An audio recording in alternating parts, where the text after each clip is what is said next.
Chhatrapati संभाजीनगरमध्ये copy संस्कृतीला चोपराक बसलेली आहे।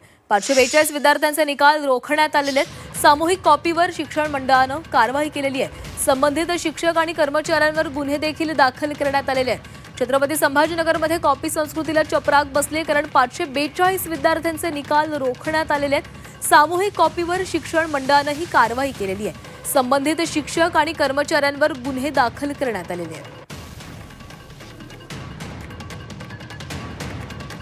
आणि या संदर्भात अधिक बोलूयात, आमचे प्रतिनिधी विशाल करोळे आपल्यासोबत आहेत। विशाल, छत्रपती संभाजीनगरमध्ये जवळपास 542 विद्यार्थ्यांचे निकाल रोखण्यात आलेले आहेत। हे निकाल रोखताना नेमकं काय काय सांगितलं गेलंय? कॉपी विरोधी अभियानाला बळ देणारी ही सगळी बातमी आपल्याला म्हणावं लागेल। संभाजीनगरमध्ये यावेळेस कॉपी विरोधी अभियान, कॉपी मुक्त अभियान राबवायचा बोर्डाने निर्णय घेतला होता आणि त्यानुसार प्रत्येक ठिकाणी जिथं जिथं कॉपी होत आहे अशी माहिती मिळत होती त्या ठिकाणी बोर्डाने छापे टाकले। बीडमधली चौसाळ्याची एक घटना आहे, तिथली कॉपी तर अक्षरशः ड्रोनच्या माध्यमातून शूट करण्यात आली होती आणि त्या सगळ्या प्रकरणावर आता कारवाई करण्यात आली आहे। जवळपास तिथल्या 250 विद्यार्थ्यांचे निकाल राखीव ठेवण्यात आले आहेत। 54 विद्यार्थ्यांची संपादनूक रद्द करली आहे, म्हणजे त्यांची परीक्षाच रद्द करण्यात आलेली आहे। तर जवळपास चौसाळ्यामध्ये 18 शिक्षकांवर आता गुन्हे दाखल करण्यात आले। तर संभाजीनगरच्या जैतापूरमध्ये सुद्धा सामूहिक कॉपीचा प्रकार आढळला होता। सीसीटीव्ही लावले असतानाही कॉपीचा हा सर्रास खेळ सुरू होता।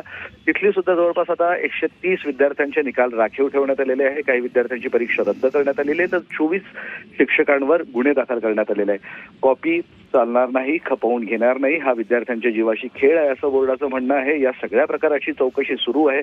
ज्यांची संपादनूक रद्द झालेली आहे त्यांना 2 वर्ष परीक्षा देता येणार नाही, तर ज्यांचे निकाल राखीव ठेवले आहेत ते चौकशीच्या अधीन आहे। चौकशी झाल्यानंतर यांचे निकाल जारी होणार की नाही याबाबत बोर्ड स्पष्टता देईल। तुर्तास कॉपी करणाऱ्यावर बोर्डाकडनं चांगली मोठी कारवाई करण्यात आल्याचं आपल्याला निश्चितपणे म्हणता येईल। नक्कीच विशाल, धन्यवाद दिलेल्या सविस्तर माहितीसाठी।